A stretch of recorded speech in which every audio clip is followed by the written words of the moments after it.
우리 도평교회 중창 다니십니까? 감동적인 찬양 감사합니다. 오늘은 마음을 아주 평안하게 해주시는 찬양이었던 것 같습니다. 우리 도평교회 성도 여러분, 그리고 또 한 주간 함께 하시는 우리 새가족 여러분 안녕하십니까? 한 3일째쯤 오늘 3일째 되는 날인데 이제 조금 저도 좀 익숙해지는 것 같고, 첫날의 긴장감보다는 또 마음의 기쁨이 더 큰 것 같습니다. 오늘 복음전도 축제 셋째 날에 오신 여러분들 모두를 진심으로 환영합니다. 우리 인사하고 또 시작해야죠. 옆에 계신 분들, 또 앞뒤에 계신 분들 잘 오셨습니다. 환영합니다. 뜨겁게 함께 인사해 주시면 좋겠습니다. 감사합니다.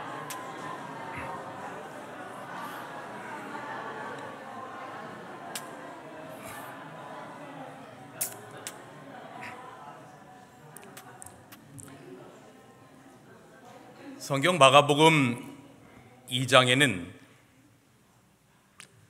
지붕을 뚫은 중풍병자의 이야기가 기록되어 있습니다.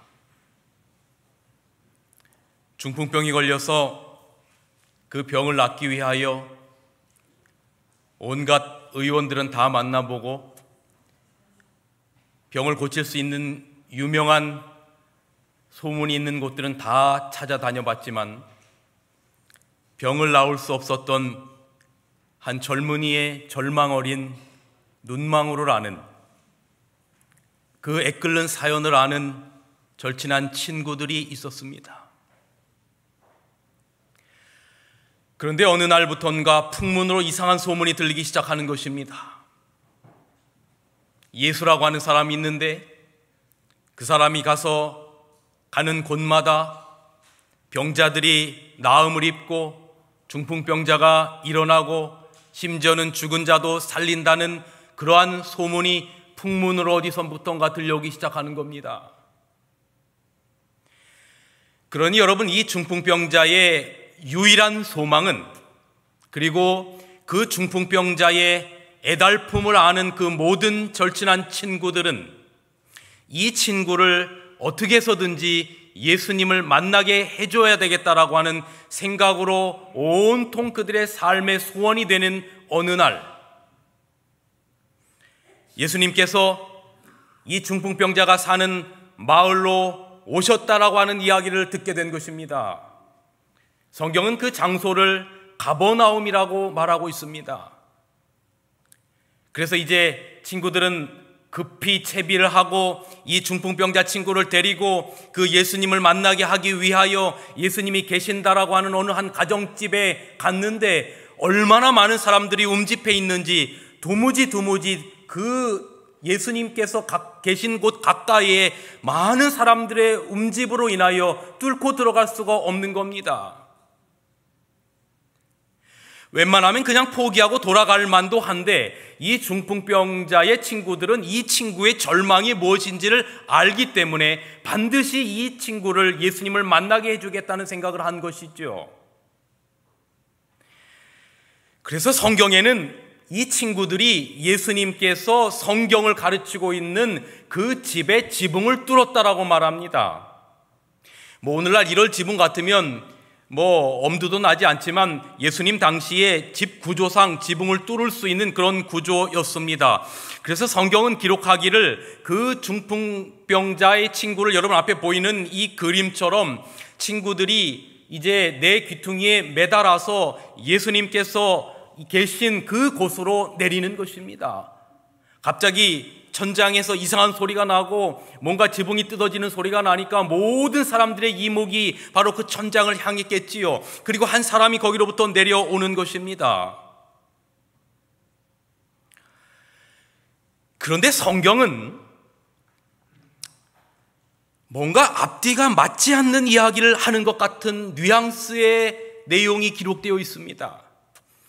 마가복음 2장 5절에 예수께서 저희의 믿음을 보시고 그 다음에 중풍병자에게 이르시되 소자야 내 병이 나았느니라 라고 말씀하지 않으시고 뭐라고 말씀하십니까? 소자야 내 뭐를 받았느니라? 죄 사함을 받았느니라. 여러분, 이 중풍병자가 죄 사함을 받으러 온 게 아니에요. 여러분, 이 중풍병자가 어떤 다른 목적을 가지고 온 것이 아닙니다. 이 중풍병자가 어떤 종교에 귀의하려고 온 것이 아니고, 이 중풍병자가 어떤 신앙을 가지려고 하러 온 것이 아니라, 이 중풍병자는 자기를 평생을 괴롭혔던 그 병을 낫게 하려고 온 것인데, 예수님께서 그 마음을 아시는지 모르시는지 뭐라고 말씀하시냐면, 소자야, 내 죄 사함을 받았느니라 말씀하시는 겁니다. 왜일까? 그것은 창조주인 예수님께서 바로 죄 문제가 모든 생로병사의 근원이라고 하는 것을 그분이 아셨기 때문에 그렇습니다. 성경은 죄의 싹시 뭐라고 말하고 있습니까? 사망이라고 말하고 있습니다. 그러므로 이 중풍병자가 아프고 결국은 중풍병자가 죽게 되는 것도 그저 단순한 어떤 문제가 아니라, 성경에는 그렇게 된 이유를 죄라고 하는 것 때문에 그렇게 되었다라고 말하고 있습니다. 그래서 예수님께서는 여기 치료봉사라고 하는 책에 보면 이렇게 기록합니다. 육체의 질병이 고침을 받기 전에 그리스도께서는 그 중풍병자의 마음에 해방을 주고 그의 심령을 죄에서 뭐 하여야 하겠다? 정결케 하셔야 한다라고 하는 것을 아셨다는 것입니다. 오늘 죄 문제와 그에 대한 해결책에 대한 이야기를 말씀을 드리려고 합니다. 말씀을 드리기 전에 어제 여러분에게 드렸던, 그저께와 함께 드렸던 말씀을 다시 한번 잠깐 정리하고 오늘 말씀을 그 위에다가 한 층을 더 쌓아 올리겠습니다. 기독교의 선은 창조의 목적처럼 존재하는 것, 생명이 기독교의 선이고 악은 비존재와 사망이다라고 말씀을 드렸습니다. 창세기 2장 17절에 내가 이 선악과를 먹으면 먹는 날에는 정령 죽으리라라고 하는 그 원언약 도덕법을 어긴 죄로 인간은 법이 집행되어야 된다라고 하는 공의로 인하여 죽어야 하나, 아담을 남의 자식이 아니라 내 자식 아들로 여기신 하나님께서는 인간 대신 자신이 죽기로 선택하십니다. 그 약속을 바로 여인의 후손을 통해서 약속하셨고, 창세기 3장 15절을 구속의 경륜이라 부른다라고 말씀을 드렸어요. 창세기 3장 15절에 약속하신 여인의 후손은 이 땅에 자식 잃은 엄마의 모습으로 오셔서 희생과 헌신의 삶을 사시다 인류의 죽음의 문제를 해결하시고 영생을 주시기 위하여 십자가에서 죽으셨다라고 말씀을 드렸습니다. 그래서 우리의 구원은 우리가 무언가를 해서 어떤 목표에 도달해서 이루어지는 도덕적인 행위가 아니라 하나님의 생명의 옷을 입어야 되는데, 그 생명의 옷은 누구든지 예수 그리스도를 개인적으로 영접하는 것이다 라고 하는 말씀을 드렸습니다.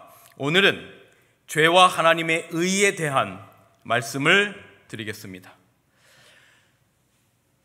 여러분, 성경에는 죄라고 하는 용어들이 대단히 방대하게 기록이 되어 있습니다. 어떤 학자는 구약의 히브리어로 12개의 세분화된 죄의 개념이 있고, 신약의 헬라어로 4개의 세분화된 죄의 개념이 있다라고 말합니다. 그러므로 구약과 신약을 통틀어서 죄에 대한 개념이 16가지의 세분화된 죄에 대한 개념들이 있다라고 말합니다. 그 많은 정의들 가운데 몇 가지만 여러분들에게 잠시 소개시켜 드립니다. 성경은 불법을 죄라라고 말합니다. 죄를 짓는 자마다 불법을 행하나니 죄는 불법이다라고 말합니다. 법을 지키지 않는 것을 바로 죄라고 말하고 불법이라고 말합니다. 그리고 의롭지 못한 불의를 죄라고 말합니다. 요한일서 5장 17절에 모든 불의가 죄라라고 말합니다. 그 다음에 사람이 선을 행할 줄 알고도 행치 아니하는 불선도 바로 죄라라고 야고보 4장 17절은 기록합니다. 그 다음에 믿음으로 쫓아 행하지 아니한 모든 것이 죄라고 로마서 14장 23절은 그렇게 기록합니다. 그 다음에 형제의 약한 양심을 상하게 하는 것도 바로 그리스도에게 죄를 짓는 것이라고 고린도전서 8장 12절에 기록하고 있습니다. 그 다음에 하나님을 떠나는 것, 우리의 마음 가운데 하나님을 경외함이 없는 것도 바로 죄라라고 예레미야 2장 19절에는 그렇게 기록하고 있습니다. 세분화된 16가지의 죄의 개념들의 몇 가지를 여러분들에게 소개시켜 드렸습니다. 그런데 이 죄의 개념들을 조금 더 크게 3가지의 카테고리로 나누면 그것이 바로 시편 51편에 기록되어 있는데, 여러분이 아시는 다윗 왕이 밧세바를 그의 충신이었던 우리아의 아내 밧세바를 간음하는 그런 죄를 짓고 나서 그 끔찍한 죄를 선지자 나단을 통하여 깨닫게 되고, 그리고 그가 지었던 그 죄를 하나님 앞에 철저하게 회개하는 장면이 바로 시편 51편에 기록되어 있는데, 다윗이 하나님 앞에 회개하면서 여기에 3가지의 죄의 카테고리를 이야기하고 있습니다. 하나님이여 주의 인자를 따라 내게 은혜를 베푸시며 주의 많은 긍휼을 따라서 내 죄악을 지워달라고 말합니다.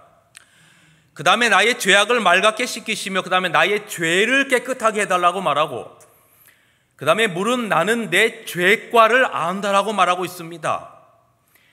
그렇다면 이 죄악과 죄와 죄과가 어떠한 세분화된 개념들을 가지고 있는가 잠깐 살펴보면, 이 이니커티라고 하는 죄악으로 번역된 이 말의 의미는 우리의 타고난 영적인 상태, 본성이 죄로 말미암아 물들었다라고 하는 본성의 의미를 가지고 있는 것이 죄악의 개념입니다. 그래서 내가 죄악 중에 출생하였다는 것입니다. 그래서 이 땅에 태어난 모든 사람들은 죄의 영향력 아래서 태어났다라고 하는 것입니다. 그래서 우리는 그것을 타고난 영적인 본성적인 상태를 바로 죄악이라고 성경은 표현하고 있습니다. 그 다음에 죄는 우리의 본성이 죄에 물들었기 때문에 우리가 하려고 하는 행동이 아무리 그럴듯하게 의로운 척한다 할지라도 그것은 죄일 수밖에 없다는 것입니다.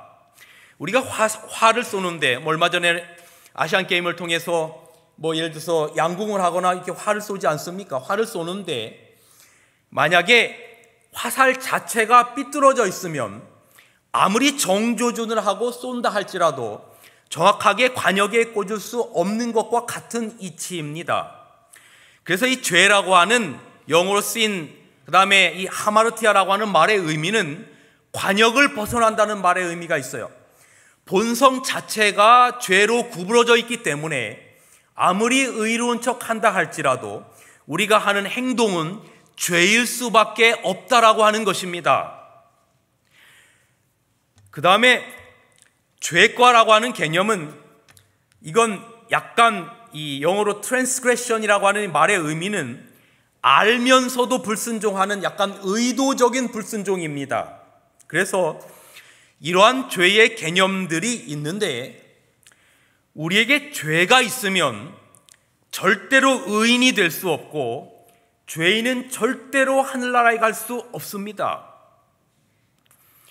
이 죄 문제를 해결하지 않고는, 제가 첫날과 어제도 말씀드린 것처럼 하나님께서 아담의 코에 호흡을 불어넣으실 때 그 호흡은 창조주의 호흡이었다고 말씀드렸습니다. 그래서 원래 아담이 하나님처럼 영원히 살 존재로 창조되었지만 죄로 말미암아, 불순종으로 말미암아 그의 생명이 유한하게 되었죠. 그 이유는 바로 죄 문제 때문에 그런 것입니다. 그래서 죄 문제를 해결하지 않고는 창조 때에 하나님의 영원한 생명을 결단코 가질 수 없어요. 그렇다면 우리는 이 죄 문제를 해결해야만 하는데, 죄 문제를 해결하는 접근 방식 중에 보편적인 것은 이런 것입니다. 성경에 나오는 예수님 시대에 유대인들이 그런 식으로 죄 문제를 해결하려고 노력했어요. 그건 뭐냐면 죄를 하나하나 낱낱이 다 기록해 놓고 그 죄를 행하지 않으려고 하는 피땀 어린 노력입니다. 예를 들면 간음하지 않으려고 유대인들이 길을 가다가 여인들을 보면 눈을 감아버렸어요. 그래서 가다가 나무에도 부딪히고 전봇대에도 부딪히고, 예를 들면 그런 겁니다. 근데 이게 탈무드에 그런 이야기가 기록되어 있습니다. 아주 신실한 유대인들이 간음을 하지 않으려고, 마음으로 죄를 짓지 않으려고 여인을 보면 지나가다 눈을 감아버렸어요. 그렇게 모든 행위 하나하나를 다 기록해 놓고 그걸 하지 않으면 죄에서부터 해방된다라고 생각한 것입니다. 그래서 안식일을 어기지 않으려고 안식일을 어길 만한 근처에 가지도 못하도록 안식일이라고 하는 계명 주변에 1500개의 자구조항들을 만들었어요. 예수님 당시에 안식일에 밀을 비벼서 먹으면 일하는 것이고, 안식일에 몇 리 이상 걸어갈 수 없고, 한 번은 어느 한국의 여행사 직원이 이스라엘을 여행하는데 안식일이었습니다. 토요일이었어요. 그런데 어느 한 유대인이 자기를 부르더래요. 잠깐만 좀 들어와 달라고. 그래서 그 유대인의 집에 들어갔더니 내가 지나가다가 발로 걷어차서 콘센트가 빠졌는데 저 콘센트를 껴달라는 겁니다. 아니, 그래서 당신은 손이 없어 발이 없어 왜 콘센트를 껴달라고 하니까, 내가 이거 콘센트를 끼면 안식일에 일하는 것이 되기 때문에, 죄를 짓는 것이기 때문에 나는 그럴 수 없어. 그러면 왜 나에게 시킵니까? 당신은 이방인이기 때문에 괜찮소, 이렇게 말하더라는 거예요. 이러한 죄의 개념을 행위적인 것으로만 생각해서 하나하나 노력해서 안 하거나 지우면 죄 문제가 해결될 거라고 생각한 것입니다. 왜냐하면 죄의 문제를 그저 행위의 문제로 국한시켰기 때문에 그렇습니다. 한국에서도 이 죄 문제를 해결하기 위한 많은 노력들이 있었죠. 어느 한 지역에 가서 물 좋고 공기 좋은 어느 깊은 산 속에서 살면 죄 문제가 해결될 것이라고 생각해서 어느 곳에 모여서 살아야만이 해결될 수 있다고 생각하는 사람들도 있었고, 그런데 죄 문제의 근본적인 문제는 행위적인 문제가 아니고 그것은 부차적인 것이고, 죄로 말미암아, 아담의 범죄로 말미암아 인간의 근본이 부패했다라고 하는 것을 간과한 것입니다. 뿌리가 부패되었기 때문에 나오는 자연스러운 행동이 죄의 행동이지, 행동 자체가 죄의 근본이 아니라고 하는 것을 유대인들은 간과한 것입니다. 여러분, 그래서 여기 예레미야 17장 9절에는 만물보다 거짓되고 심히 부패한 것이 마음이라고 그랬어요. 그래서 한국의 속담 가운데 비슷한 속담이 있어요. 열 길 뭐는 알아도, 물속은 알아도 한 길 뭐는 모르는 것입니까? 사람 속은 모르는 것입니다. 여기 리비엘 헤란드라고 하는 글에는 이렇게 기록되어 있는데, 인간의 본성은 바로 그 근원이 부패하게 되었다라고 하는 것입니다. 이것이 죄의 본질입니다. 근원의 부패인 것입니다. 그래서 죄의 행위의 문제를 해결한다고 해서 죄의 문제가 해결되는 것이 아니기 때문에 우리는 이 죄성에 대한 성경에서 아주 대단히 깊은 고뇌를 하고 있는 것입니다. 제가 이 문제를 설명할 때 이러한 예를 들기를 좋아하는데, 여러분, 이 앞에 보이는 이 꽃이 할미꽃인데, 할미꽃에 제가 어릴 적에, 저는 고향이 충청도 부여인데 이제 저희 집이 기와집이었습니다. 그래서 옛날에 집들이 다 그랬듯이 화장실이 이게 좀 떨어져 있었어요.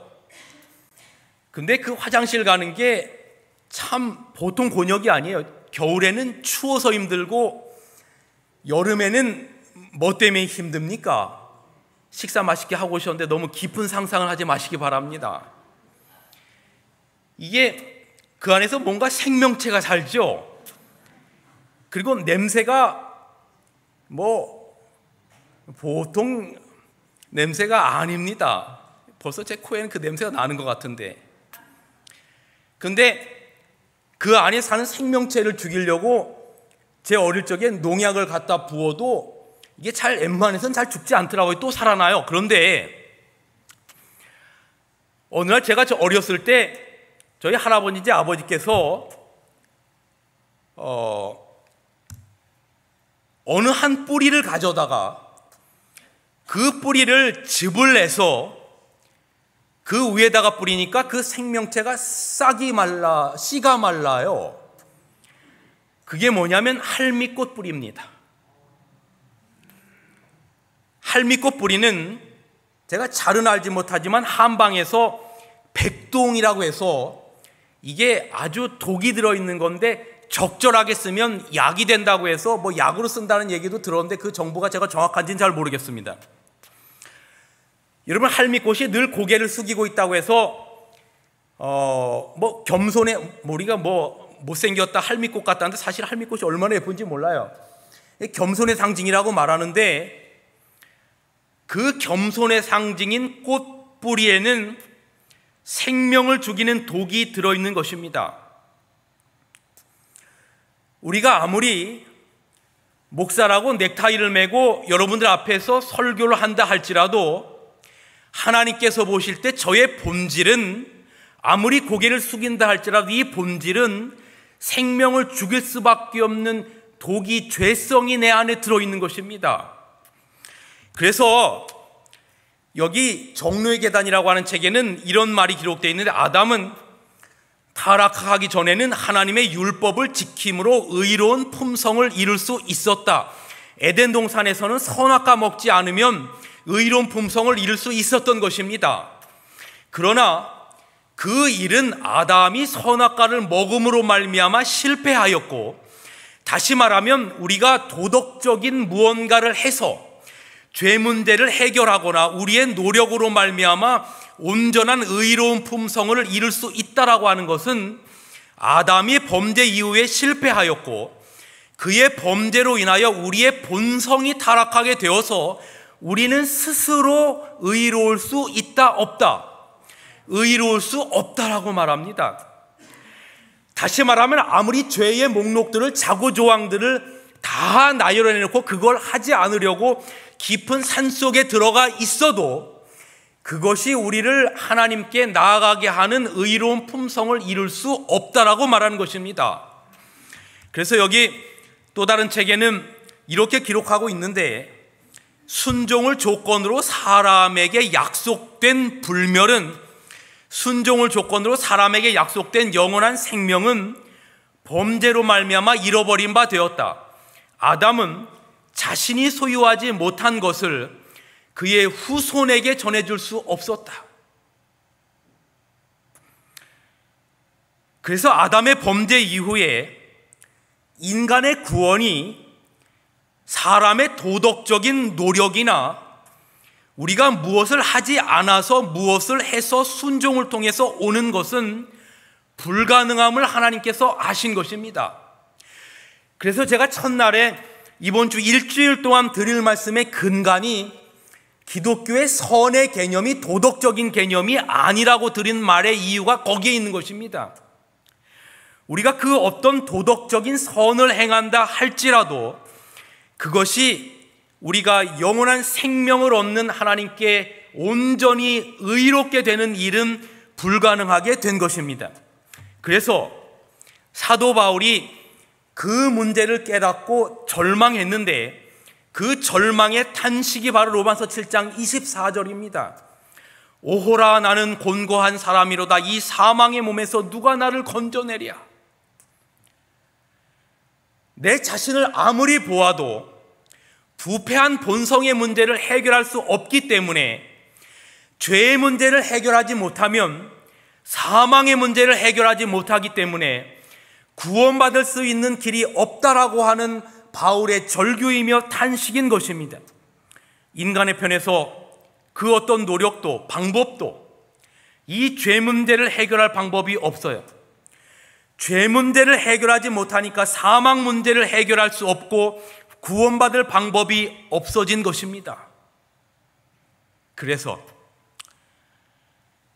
그 죄 문제를 해결하고 다시금 창조주의 영원한 생명을 부여하기 위하여 하나님께서 취하실 수 있는 방법은 두 가지 정도의 옵션이 있을 수 있을 거라고 제가 생각하는데, 하나는 그냥 불순종한 아담과 하와를 죽게 하시고 새로 창조하시던지, 그런데 어제 말씀드린 것처럼 그 아담과 하와가 남의 자식이라고요, 내 자식이라고요? 내 자식인가? 그래서 하나님께서 그 문제를 해결하기 위하여 나서신 거예요.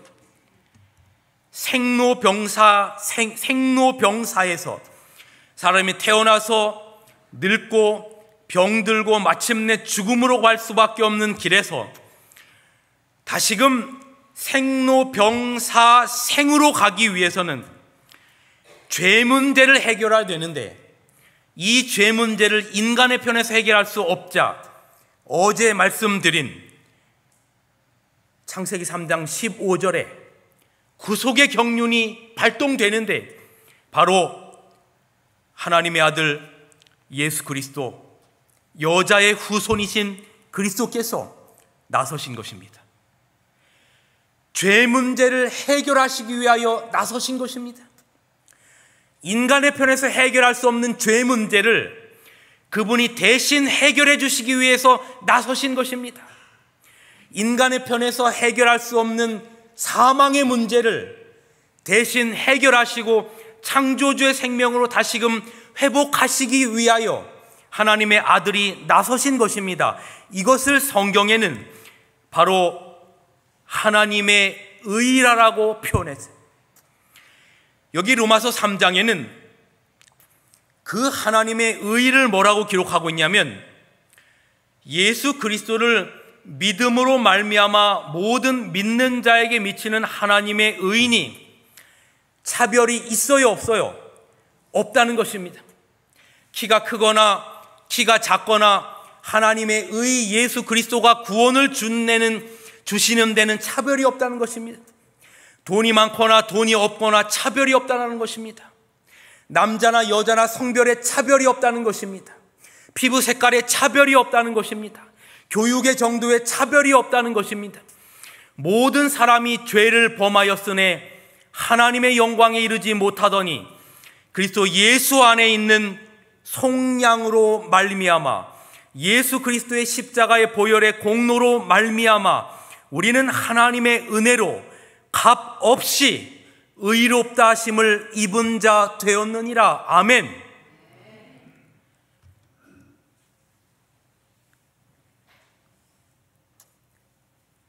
군대를 다녀와서 어떻게 감사하게 장학금을 받게 되었습니다. 120만 원의 장학금을 받아서 이 돈을 어떻게 써야 할까 생각을 하다가 차를 한 대 사야 됐다고 생각했습니다. 그래서 아주 럭셔리한 차를 샀습니다. 10년 된 티코.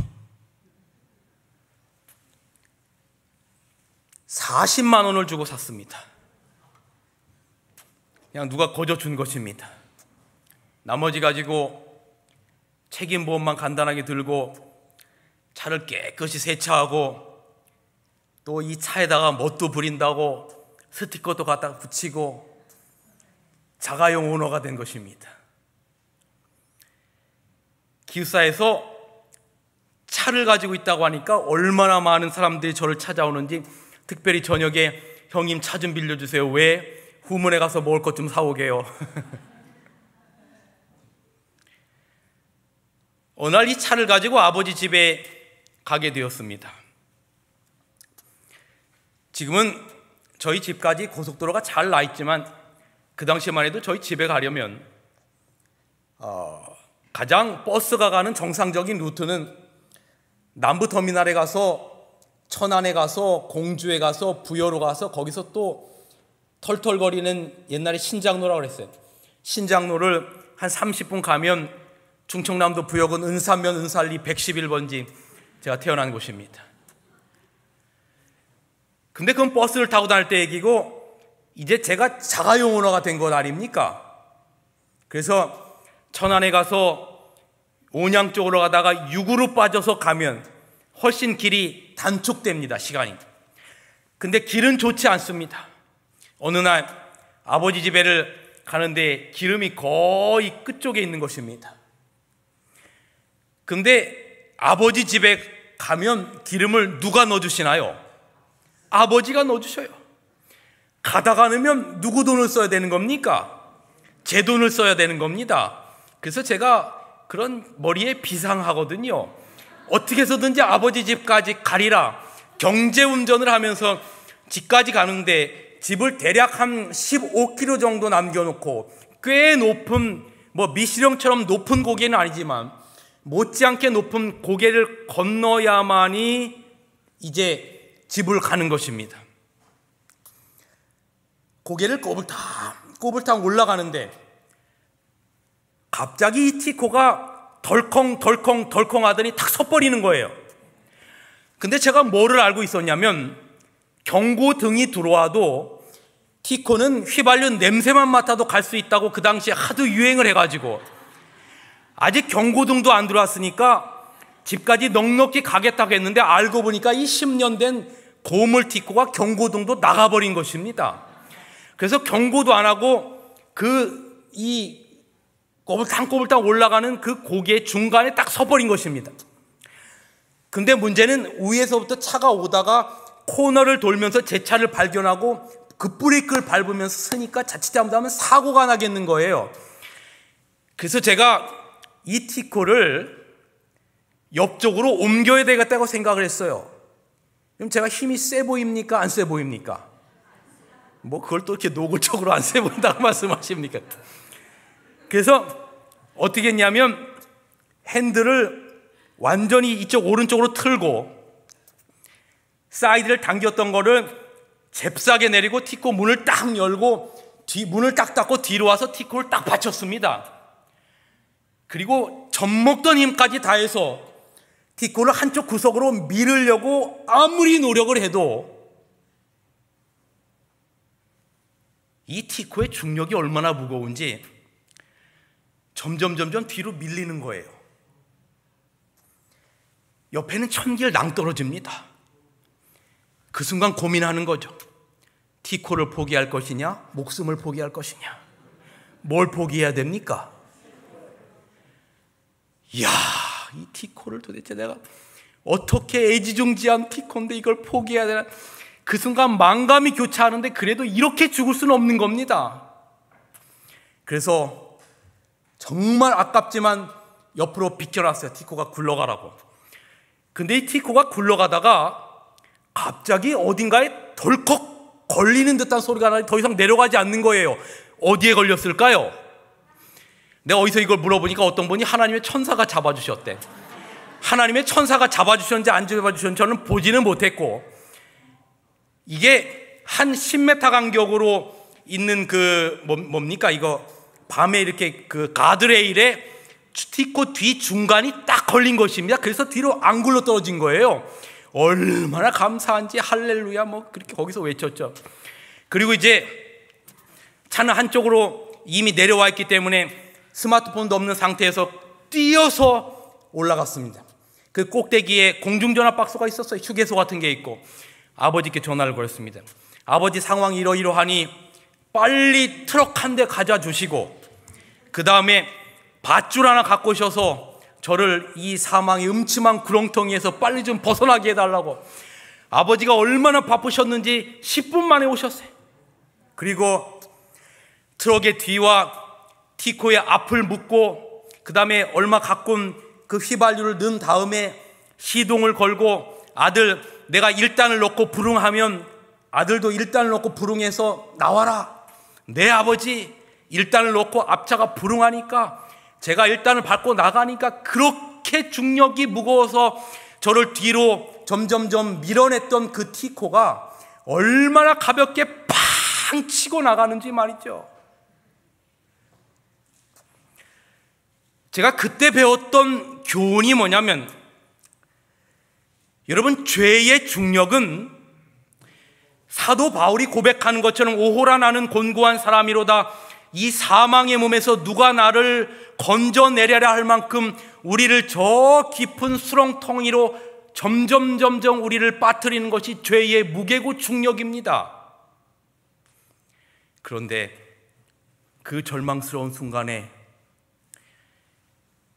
티코의 무게보다도 비교할 수 없을 만한 강력한 힘을 가진 트럭 한 대가 나타나는 것입니다.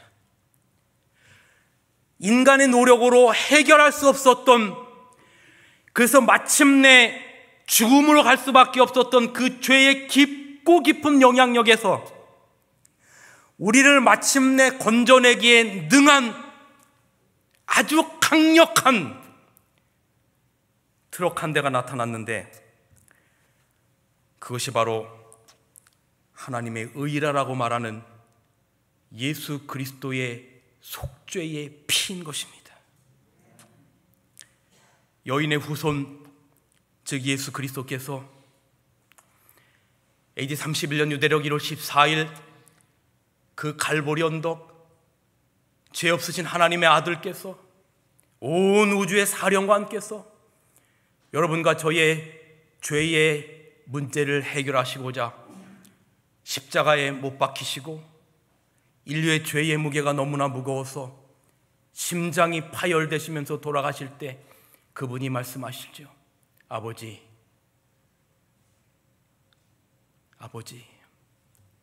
저들을 용서하여 주시옵소서. 그 예수 그리스도의 기도는 하나님 보좌에 상달되었고, 그 하나님의 의라 우리가 그 의를 나의 것으로 받아들일 때 단 1초의 망설임도 없이 우리를 죄의 구렁텅이에서 끄집어내어서 영원한 생명을 주시겠다고 말씀하시는 그 하나님의 은혜를 인하여 감사하는 여러분과 제가 되시길 간절히 바랍니다. 그래서 어제도 잠깐 말씀드린 것처럼 창세기 3장서부터 말라기 마지막 장까지 구약의 모든 이야기는 이 땅에 어린 양으로 오실 예수님의 속죄에 대한 표상을 중심으로 기록되어 있는데, 그것은 바로 하나님의 의를 표상하는 것이고, 거기에는 반드시 뭐가 들어있는고 하면 피가 들어있습니다.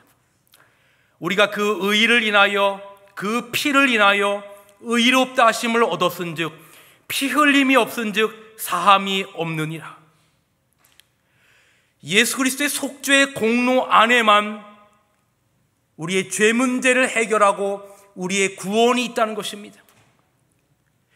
예수 그리스도의 속죄의 공로 이외에 그 어떤 것도 우리를 죄 문제로부터 해결할 수 없고 우리를 구원할 수 없다라고 하는 것입니다. 그래서 기독교의 선과 악이 행위적인 측면, 도덕적인 측면의 문제가 아니라 생명의 문제, 존재의 문제라고 첫날부터 계속해서 말씀을 드리는 것입니다. 그래서 그 예수님께서 마침내 때가 찬 시각, 말씀이신 예수 그리스도께서 육신이 되셔서 이 땅에 오신 것입니다. 창조주시며 온 우주의 사령관이신 예수님께서 이 땅의 생물학적인 남녀의 관계와 상관없이 예수님께서 전혀 마리아를 통해서 이 땅에 오셨어요. 성경에서 가장 놀라운 신비가 바로 이것입니다. 하나님께서 인간이 되신 것입니다. 그런데 이 부분에 대하여 여기 영감의교회는 이렇게 기록하는데, 그리스도께서 사람으로 성육신하신 사실을 명상할 때 인간의 지성으로는 깨달을 수 없고 측량할 수 없는 신비 앞에 우리는 아연해지지 않을 수 없다. 세계의 창조주시오 신성의 모든 충만이 육체로 거하시는 분이 구유에 누운 의지 없는 아기로 나타나셨다. 우리가 인성을 쓰신 예수를 바라볼 때 그 속에서 하나님을 뵙고 영광의 광채와 그분의 본체의 형상을 본다. 하나님과 동등하신 예수 그리스도께서 이 땅에 인류를 구원하시기 위하여 오신 것입니다. 그래서 역사는 예수님의 초림 사건으로 말미암아 Before Christ, 예수님 전과 아노 도미니, 주님의 해 기원 후 AD로 나뉘게 되었고, 예수님께서 실제로 이 땅에 오셨고, 성경 사복음서의 기록들 뿐만 아니라 고고학 그리고 수많은 문헌들이 예수님께서 이 땅에 오셔서 하셨던 수많은 행적들이 성경 이외에도 엄청나게 많은 문헌들이 실제임을 증거하고 있습니다. 그리고 예수님께서 이 땅에 오셔서 33년 반을 사시고, 그리고 다니엘 9장 27절에 구약에 예언된 그분이 돌아가실 때까지 예언된 그 예언을 정확하게 이루셨는데, 바로 마지막 이 70일의 마지막 한 일의 절반, 즉 AD 31년 유대력 6월절 바로 1월 14일 그때 예수님께서 마침내 하나님의 의로 이 땅에 오셔서 십자가에 달려 돌아가셨고, 이제는 모든 인류가 죄의 문제에서 해방되고 죽음의 문제에서 해방되어서 영원히 살 수 있는 길을 그분이 열어놓으심으로 말미암아 어제 말씀드린 것처럼 누구든지 그분의 속죄의 공로를 받아들이고 누구든지 그 이름을 믿으면 하나님의 자녀가 되는 권세를 주신 것입니다. 이것이 복음이고, 이 복음 이외의 그 어떤 것도 우리를 영원한 생명으로 인도할 수 있는 것이 없다라고 하는 것입니다. 그런데 이제 남은 시간 동안 여러분들과 함께 살펴보고 싶은 것은 그 하나님의 의인 십자가가 가지고 있는 그 깊고 깊은 의미입니다. 사실은 오늘 여러분들에게 설명드릴 이 세 가지 외에도 십자가 속죄는 지구적인 국면뿐만 아니라 우주적인 국면도 있는데, 그 부분은 이번에 설명을 드리지 않고 그 십자가가 가지고 있는 아주 중요한 세 가지의 의미만 오늘 여러분들에게 짧게 설명을 드리도록 하겠습니다. 여러분, 이 십자가의 문제는 단순히 인간의 죄 문제 해결만 한 것이 아닙니다. 어제 설명드렸던 것처럼 하나님의 법을 어기면 죽는다라고 하는 공의와 하나님의 자녀를 죽일 수 없는 사랑이 충돌하는 것입니다. 그래서 성경에 등장하는 사단 마귀는 옛적부터 온 우주의 지성적 존재자들 앞에서 고소하기를 하나님의 사랑과 공의는 상충되므로, 이것이 양립할 수 없으므로 어떻게 죄를 벌하는 공의와 죄인을 용서해야 하는 사랑이 서로 합할 수 있겠느냐? 이것은 서로 합할 수 없기 때문에 하나님의 율법은 폐기해야 된다라고 하는 것이 사단의 고소였어요. 그런데 십자가에서 인류를 구원하시려고 그분이 인류의 죄를 짊어지시고 직접 죽으심으로 말미암아 죄는 버려야 된다라고 하는 공의와 그리고 우리에게 영원히 살 수 있는 길을 마련하심으로 말미암아 하나님의 사랑이 마침내 십자가에서 만나게 된 것, 이것이 십자가가 가지고 있는 대단히 중요한 의미입니다. 그래서 여기에는 이렇게 기록하고 있는데, 그리스도의 목표는 공의와 자비를 조화시키는 것이었다. 그는 하늘과 땅 사이에 십자가를 심으시고 그것을 두 길 곧 사랑과 공의를 끌어당겨서 서로 만나게 하는 물건이 되게 하셨으며, 그 깊은 수렁을 건너서 사랑과 공의를 하나로 묶어 놓았다. 여러분과 제가 대신 죽어야 할 그 공의를 그분이 십자가에서 죽으심으로 말미암아 이루셨고, 우리를 살리시려는 그 자비와 사랑이 바로 예수님께서 우리를 대신하여 죽으심으로 말미암아 영원히 살 수 있는 길을 마련하셔서 십자가에서 하나님의 율법의 공의와 하나님의 자비와 사랑을 만나게 한 곳, 이것이 바로 십자가의 대단히 중요한 의미가 된 것입니다. 그래서 십자가 사건으로 말미암아 사단 루스벨이 온 우주에 타락하지 않은 지성적 존재자들에게 사단의 고소가 잘못되었다라고 하는 사실이 온 우주 앞에 드러났고, 하나님의 율법과 사랑과 공의는 완벽하게 조화됨을 보여주심으로 말미암아 사단이 거짓말쟁이임이 온 우주 앞에 드러난 사건이 바로 십자가 사건입니다. 그리고 또 다른 십자가의 대단히 중요한 의미는 하나님과 죄로 말미암아 깨어진 인간의 관계를 그분이 화목제물이 되심으로 다시금 이어주셨다는 것입니다. 선과악, 도덕적인 개념인가 존재적인 개념인가라고 하는 말씀에서 존재적 즉 관계적인 개념이라는 말씀을 드렸습니다. 그런데 죄로 말미암아 하나님의 편에서는 달라진 게 없다라고 말씀드렸습니다. 창세기 1장과 2장과 창세기 3장의 하나님 편에서의 마음은 달라진 게 없어요. 그런데 죄를 지은 아담과 하와의 마음이 달라진 것입니다. 이 교통 운전을 하다가 내가 신호를 어기거나 하면 괜히 경찰만 봐도 가슴이 두근대지요. 이게 아담이 범죄를 하고 난 다음에 하나님이 두려웠고 무서워졌어요. 그래서 그 죄로 말미암아 하나님과 아담과 하와의 사이를 갈라지게 만든 것입니다.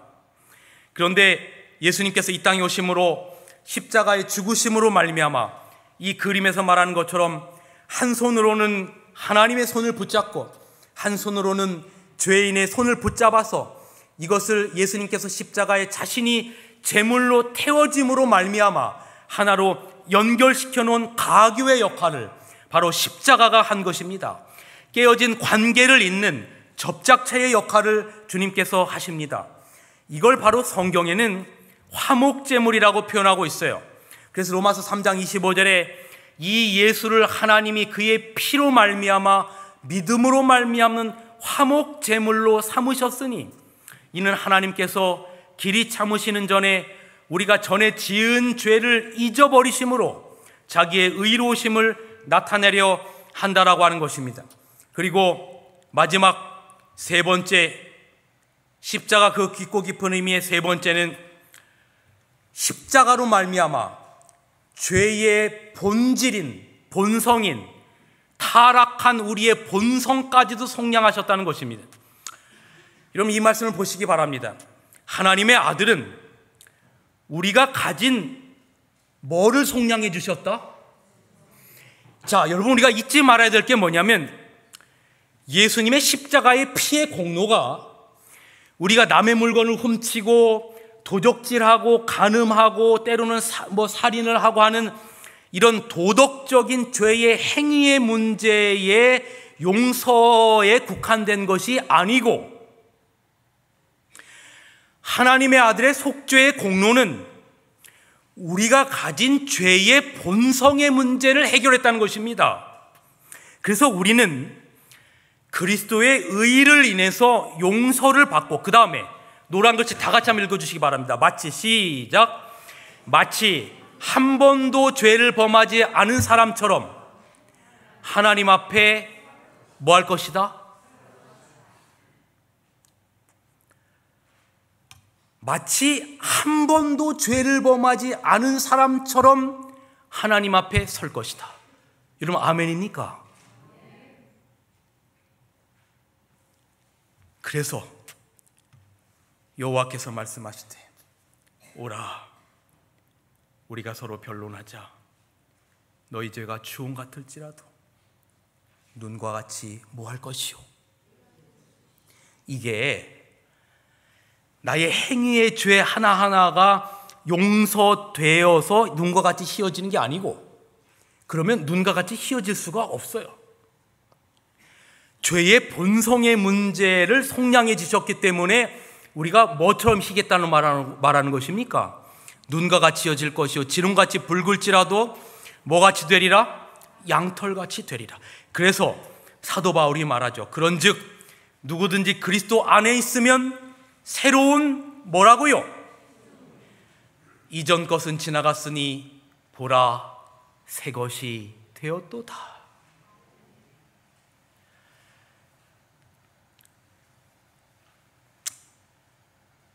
이 말씀에 감동이 없다면 그것은 죄의 무거운 영향력을 알지 못해서 그래요. 우리가 하나님의 심판대 앞에 모두 서게 될 것입니다. 하나님의 거룩하신 율법 앞에 모두 서게 될 것입니다. 그때 율법은 우리가 얼마나 본질상 진노의 자식인지를 그대로 가감없이 드러낼 것입니다. 그 죄는 우리에게 영원한 죽음을 선고하는 죄가 될 것입니다. 사단은 말합니다. 아버지, 여기 유창종이 이러이러한 죄를 지은 사람입니다. 그래서 영원한 사망을 받아야 할 사람입니다, 하나님.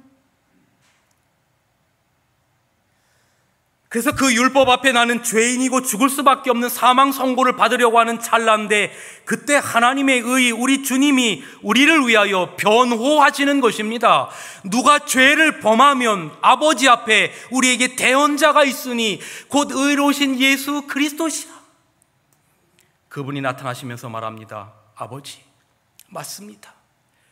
여기 유창종 그렇게 죄 많은 인생이고 하나님의 거룩하신 율법 앞에, 공의 앞에 죽을 수밖에 없는 죄인인 걸 압니다. 그러나 아버지, 나의 피를 바라봐 주십시오.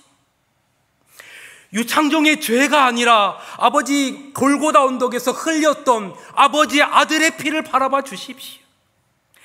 이 유창종이 죄인이지만 나의 보혈의 피를 인정하고 나를 개인의 구주로 영접하였습니다. 그러니 아버지, 그를 용서하여 주십시오.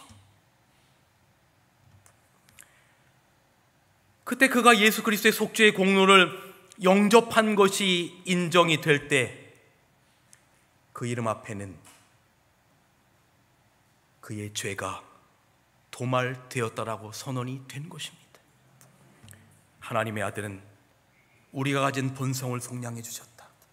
말하자면 우리는 그리스도의 의를 인해서 용서를 받고 마치 한 번도 죄를 범하지 않은 사람처럼 하나님 앞에 서게 될 것이다. 하나의 이야기를 들려드리고 말씀을 정리합니다. 1963년 10월 19일 토요일 새벽이었습니다.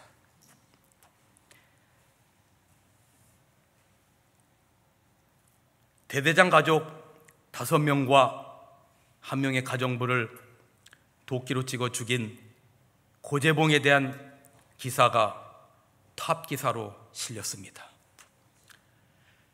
전쟁고아로 태어나서 너무나 배가 고파서 대대장 댁에서 부엌에서 무엇을 훔쳐먹고 나오다가 걸려서 6개월 감옥에 갔는데, 감옥에 갔다 오니까 애인도 떨어지고 동료들도 멸시하는 것입니다.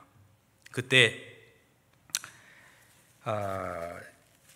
그가 감옥 안에 있는 동안에 다른 죄수들이 야, 어떻게 너무 배가 고파서 대대장 집에서 그거 좀 뭐 먹고 나왔다고 이렇게 너를 감옥에 집어넣냐, 너 나가면 그 사람 죽이라고 하도 입버릇처럼 말해서 죽이겠다는 마음을 먹고 도끼를 들고 이제 6개월 있다가 감옥에서 나온 후에 자기를 감옥에다 넣은 그 박중령 집에 가서 그 대대장 가족 5명과 1명의 가정부를 도끼로 찍어 죽였습니다. 죄송합니다. 제가 자꾸 눈이 좀 따가워서. 그런데 도망 다니다가 나중에 알게 됐는데 자기가 도끼로 찍어 죽인 그 가족은 자기를 감옥에 넣은 박중령이 아니라 6개월 감옥에 있는 동안에 다른 대대장이 전근으로 왔고 엉뚱한 가족을 죽인 것입니다. 도망 다니다가 한 달 후에 청계천에서 땅콩 장수에게 잡혔어요. 그래서 감옥에서 5,000번이라고 하는 죄수번호를 달고 사형언도를 받고 죽을 날만을 기다리는데 어느 날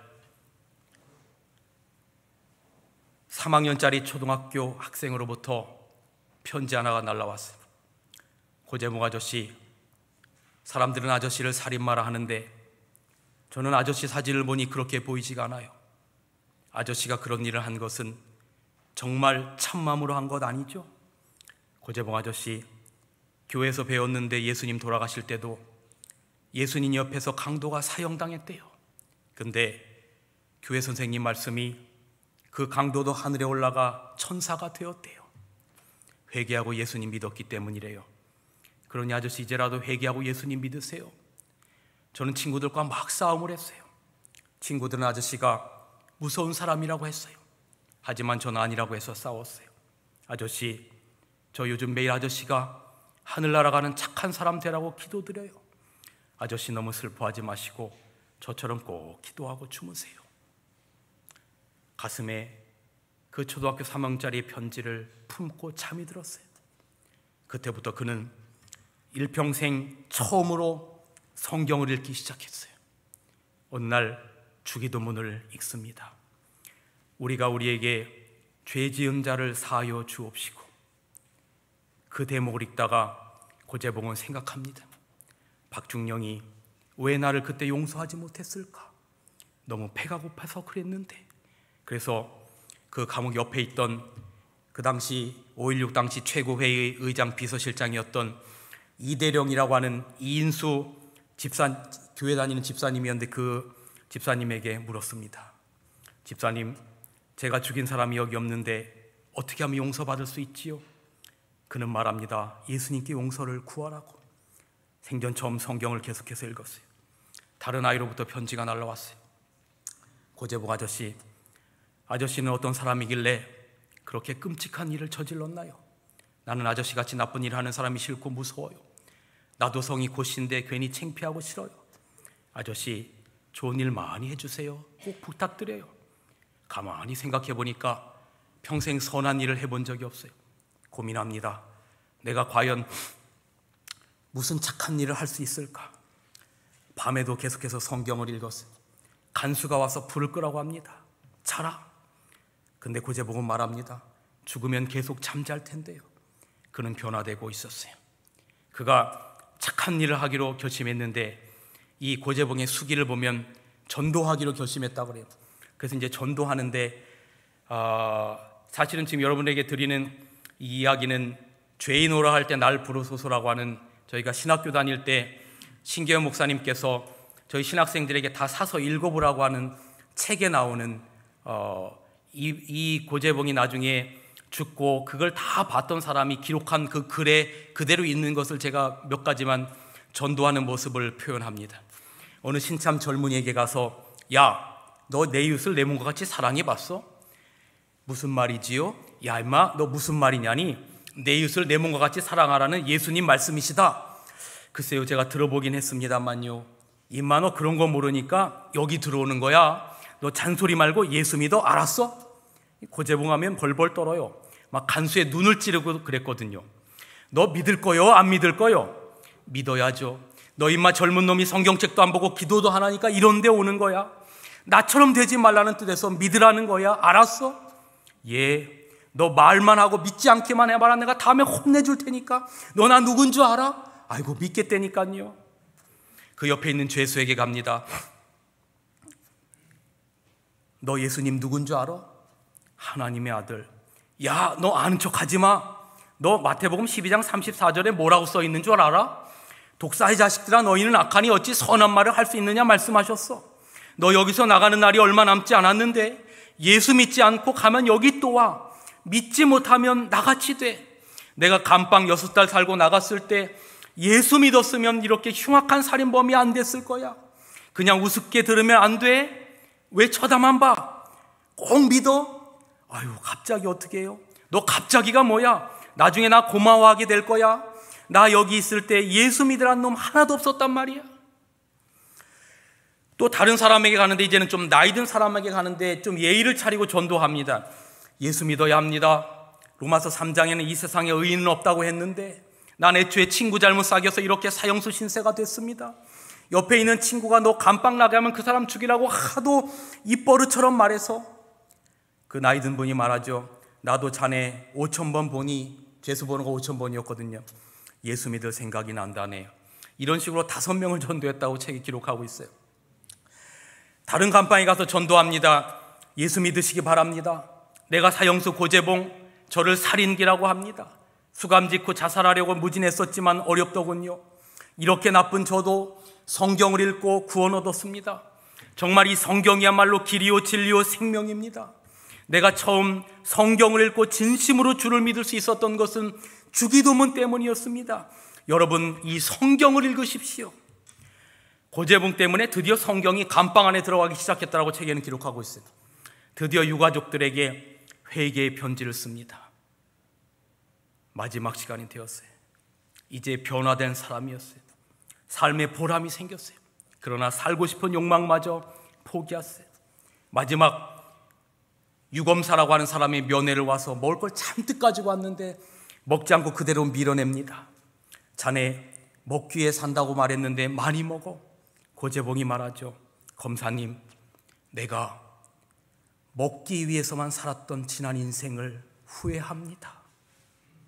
먹기 위해서 사는 인생이 아니라 하나님의 아들 예수 그리스도를 진정으로 알았더라면 이렇게 되지 않았을 텐데. 어느 날 아침 그의 이름이 불립니다. 동료들이 흐느낍니다. 드디어 마지막 시간이 된 것을 직감적으로 느낀 겁니다. 흐느끼는 동료들에게 고재봉은 말합니다.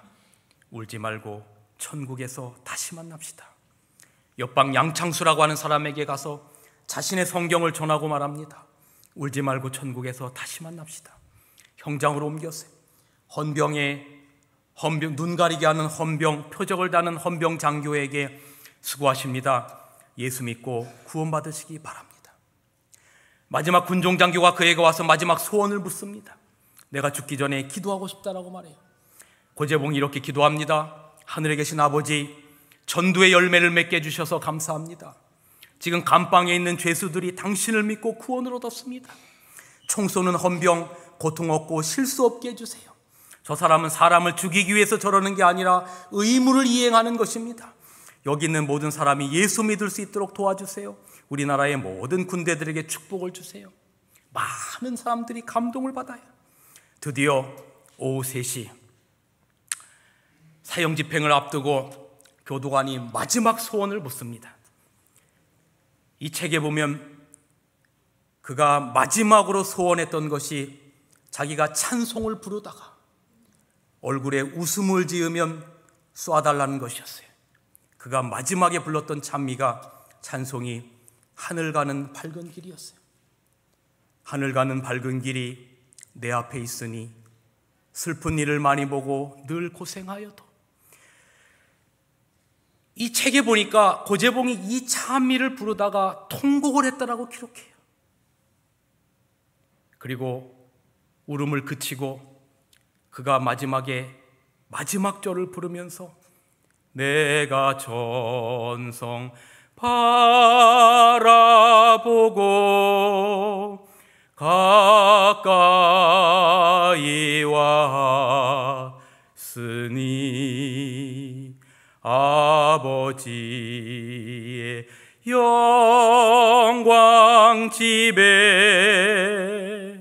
나 쉬고 싶도다. 찬미를 부르다가 마지막 절을 남겨놓고 찬양을 멈춥니다. 그리고 눈물을 거둠고 마지막에 웃음을 지으면서 영광 나라 계신 임금 우리 구주 예수라. 총성과 함께 형장 이슬로 사라졌어요. 차목사라는 분이 고재봉 가까이에 갔을 때 가슴에 피가 흐르는데 그때 그의 얼굴에는 기쁨에 가득 찬 웃는 모습이었다라고 기록하고 있어요. 여러분, 사단이 우리에게 계속 주려는 마음이 뭔지 아세요? 아이고, 나 같은 죄인이 어떻게, 목사님, 나 같은 사람도 구원받을 수 있을까요? 나 같은 사람도 용서받을 수 있을까요? 이런 마음이 들 때 여러분이 되뇌며 읽을 말씀을 마지막으로 소개시켜드리고 말씀을 정리합니다. 사단이 그대는 죄인이므로 하나님의 축복을 받기를 바랄 수 없다라고 말할 때 그리스도께서는 죄인들을 구원하기 위하여 세상에 오셨다고 사단에게 말하라. 우리는 하나님께 추천할 만한 것은 아무것도 갖고 있지 못하나 우리가 현재 그리고 항상 말할 수 있는 간구는 예수의 구원하시는 능력을 필요로 하게 만드는 우리의 전혀 무력한 상태에 대한 간구인 것이다. 우리는 모든 자기의 의뢰심을 버림으로 갈바리의 십자가를 바라보고 이렇게 말할 수 있다. 내 손에 가지고 갈 수 있는 것 아무것도 없습니다. 다만 주님의 십자가에 매달릴 뿐이옵니다. 이것이 우리의 고백이 되기를 간절히 바랍니다. 죄 삭은 사망이요 하나님의 은사는 그리스도 예수 안에 있는 영생이니라. 우리 인생이 금방 사라지는 안개처럼 금방 시드는 꽃처럼 한 줌의 흙으로 사라지게 될 것입니다. 그러나 여러분, 이것이 우리의 인생의 마지막이 아님을 기억하십시오. 우리에게는 우리의 죄보다 더 강력하게 우리를 구원할 수 있는 하나님의 의가 있습니다. 바로 예수 그리스도의 속죄의 공로가 있고 그리스도 안에서 있는 영생이 있습니다. 이 그리스도를 이번 한 주간 말씀을 통해서 꼭 영접하시고 영생의 소망을 가지고 살아가시기를 간절히 바랍니다. 기도하겠습니다. 아버지 하나님, 속절없고 소망 없는 저희를 죄의 문제를 해결하려고 아무리 노력해도 그 디코의 중력처럼 우리를 점점 깊은 수렁텅이로 빠뜨립니다. 그래서 바울처럼 우리는 고백합니다. 오호라, 나는 곤고한 사람이로다. 이 사망의 몸에서 누가 나를 건져내랴. 그럴 때 하나님의 아들의 피의 공로가 우리에게 입혀지면서 이는 내 아들이요 내 사랑하는 딸이라고 말씀하시는 그리스도의 의를 인하여 감사합니다. 그 그리스도의 속죄의 공로 나의 것이 되게 하시고 나의 것으로 받아들이게 하시고 주님을 개인의 구주로 영접해서 하나님의 보좌 앞에 단 한 번도 죄를 짓지 않은 사람처럼 설 수 있는 그 영광과 특권을 누릴 수 있도록 함께하여 주시옵소서. 돌아가는 길 지켜주시고 평안한 저녁 되게 하시오며 내일 저녁 다시 만날 때까지 우리 모두와 함께하여 주옵소서. 예수님 거룩하신 이름으로 간절히 축원하옵나이다. 아멘.